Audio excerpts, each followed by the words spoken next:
What's up, guys? We are live. Getting ready to start the Facebook real quick. Give me a moment.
Hope everybody's having a good afternoon. It's Friday, June 10th. Just going to be making some calls here to some property owners and to some agents to see if we can find some deals. Find some deals, package them up, run some numbers, analyze them, make some offers, get some contracts, decide if we're going to take it down ourselves or sign it. That's the name of the game. So J Marqeting, my company, Jeremy Marquez, if you guys aren't aware. Let me start this live real quick.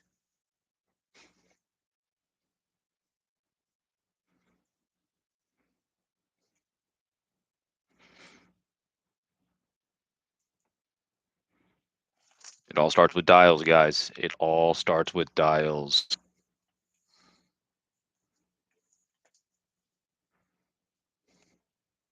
For those of you that were going to be tuning into that event I had in my group earlier, I apologize. Had to take care of business. So there was a real estate meetup that I tried to go be part of this morning.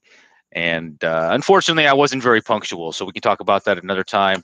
But what I did is I went out and I looked at some foreclosures right around the corner. Okay. So my main objective today, target that I can meet today, is to have a conversation, have 5 conversations or more, 5 conversations or more, real estate conversations with either property owners or real estate agents or brokers about properties that they want to get sold. Okay. My goal is to find properties, the investment opportunities, analyze and determine if it's going to work for us, or put it in a contract and assign that out. So if you guys are just tuning in, welcome. There's not really any structure to this live stream besides me just being in action doing what I do. So if you have questions, please drop it in the chat. Please, if you're watching this, go ahead and hit that like or thumbs up button. I'm live on YouTube and I'm live on Facebook on my different pages that I have, as well as I think we're going to be on Instagram here in a moment too. Give me a moment. Give me a moment.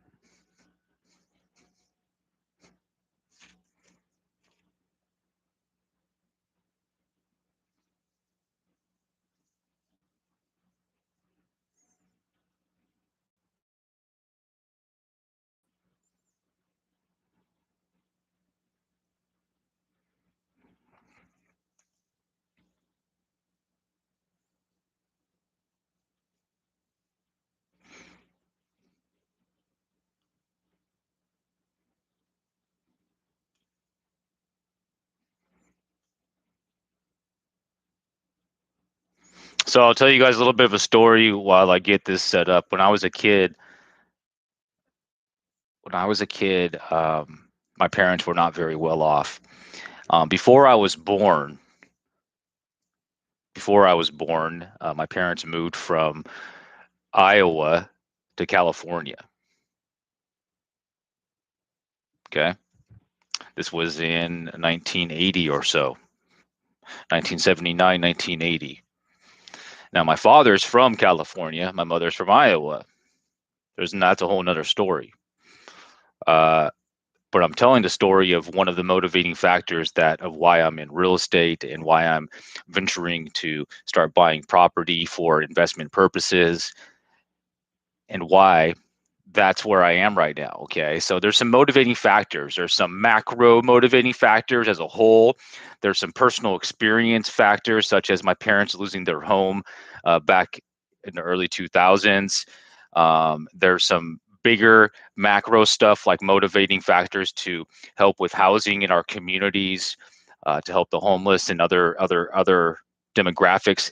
That's macro stuff, motivators. But then there's also stuff that's always on my mind, motivating factors that keep me going on a daily basis. And I think about some of this stuff, not like, because I try to be in the now as much as possible. But here's the thing: when I was a kid, my parents, the first home we lived in on San Fernando, it's 2665 San Fernando, I think.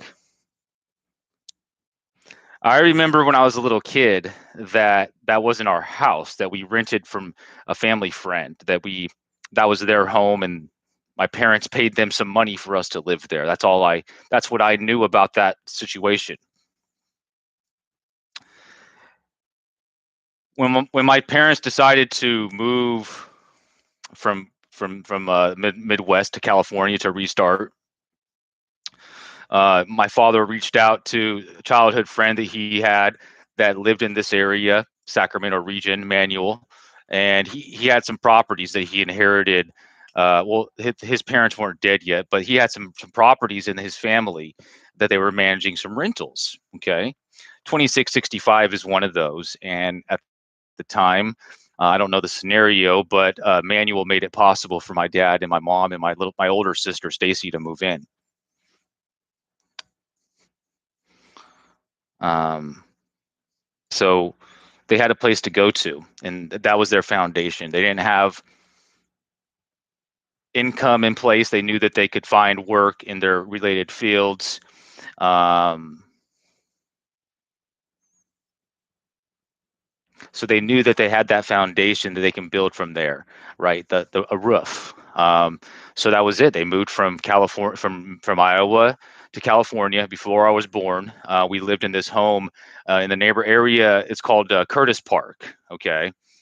Uh, Manuel had a few properties. His father did, and Manuel was, they had a few properties. Those business that they had, being landlords. And all I knew about it at that time was that I observed the interaction, the relationship that my family had with him and his family. We were close to them. I would say that he was almost like my uncle. He had kids that that we played with, that I would say were my brothers, my sisters, my cousins, my family, right? So that's what I knew of it. Looking back now that I'm 40 years old, I knew that my father knew him when they were kids. So they separated through in college, and um, Manuel was going to help out my father by offering him a place to live and being a landlord. And this was one of the rental properties that Manuel had as part of a family business that his father, Mike, I knew them too. Here's what I knew about that. What I saw was that Manuel took care of his. He had he had money, and I could tell that they lived their lives a little differently than we lived our lives. My parents weren't well off. They worked very hard for every single thing that we had. Not to say that Manuel didn't, but he was in a different situation. He was handed some stuff, right? Um, and then in as a result, his kids, who I grew up with as my brothers and sisters and friends that I played with, they were spoiled. The rich kids, they had it all, right? They had anything and everything that they wanted, whereas it wasn't really the same with us. And I put this together as a result of putting it together with real estate.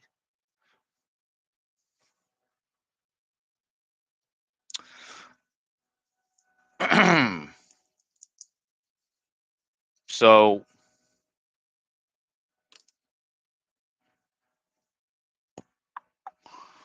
that's still and always will be one of my foundational whys I'm in this seat doing what I'm doing, seeking on the path that I'm on. Okay. And I say that as I'm actually looking at the property here. I pulled it up because it's on my hit list. At some point, I'd like to buy this property as well as every single property that my parents had, we lived in and we rented. I would like to have them as part of my portfolio, right? So I know now this is one property. We lived in this property from 1980 until about 1984, 1985. The new owners just paid $550,000 for it. When we lived there back in the 80s, the property was probably worth less than 100,000. Let me look here, how far back the transaction history goes here. But I can see back until 2003 when Manuel, the gentleman I'm referring to, he sold it to the current owners in 2003 for $97,000. So again, the man that we rented it from, my dad's childhood friend, Manuel, he sold it back in 03. See, if there was a stronger communication at that time, we would have bought it. We should have bought that house at that time. My parents should have bought the house in 2003. But he sold it for 97. And then those owners sold it in 04 for 250. And then those owners sold it in 2017 for 295.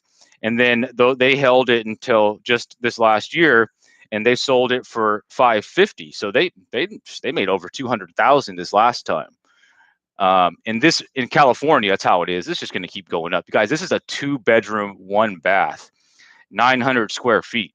So it's a tiny little thing. I lived in this home from the age from when I was born until I was about almost 4 years old. And then we moved over to the next home. And again, these are all going to be properties that it's here in the next couple of years, I'm going to put some efforts kind of on the side project to acquire. I will say it's more than just making money, guys. This is something from a little kid I've been motivated to do. From a little kid. And I'm just kind of explaining to you guys why. Tune in, tune off. I'm sharing this because it's part of my foundational story. And regardless if this is key to me. Anyhow, long story short, Manuel Alvarez, he was a very strict man. To me as a kid, we didn't really like him. Manuel, we get in trouble, but at the end of the day, he took care of business, he took care of his family, and he was a very top model for me. I saw how he carried himself, and I wanted that. Okay, they had multiple homes, they had the nice cars, they went on the trips. Daniel, who's now passed away, rest in peace, was my best friend. Okay, we spent every single day together. That was Manuel's son. Another motivating factor to get into this business, and potentially at some point do some business with Manuel if you'll allow it. Regardless, though, guys, that was one of the first things I was thinking about this. I was 2, 3 years old the first time that I remembered, like, oh man, I want to have houses like him. And I was talking about Manuel, my dad's childhood friend that rented these properties to us. And if you guys are close to me and if you know me personally, you know that that's a personal and very true story with me. Marco, thanks for checking out the stream. I was in the middle of a story.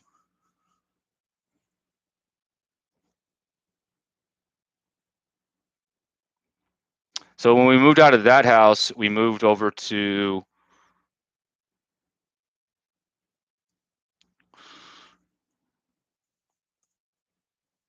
Sampson.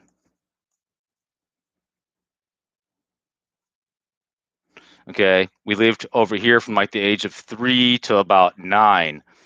And I believe he still owns this one. So this one, I could potentially go speak to him about some sort of an acquisition.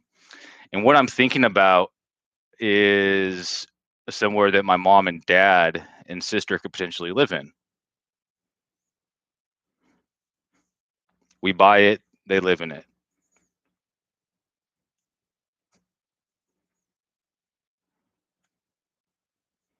So they have it in a trust right now.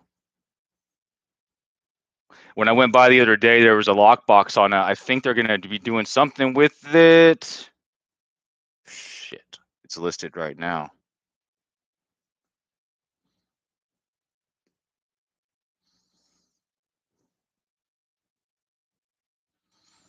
Fuck. I got to make an offer on this thing.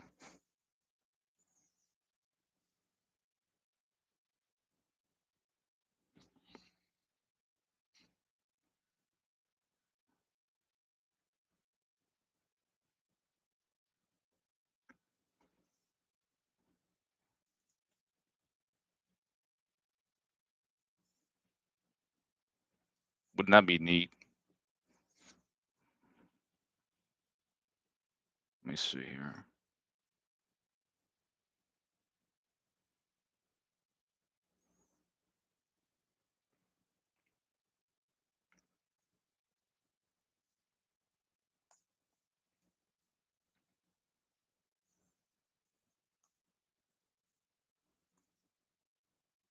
What's up, Marco? You still in here? Okay. I'm going to call him up real quick and see what's up with this thing, because I don't know how I want to approach it. It's a personal matter, but I want this. I want this property.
I'm trying to decide how I want to go out this thing.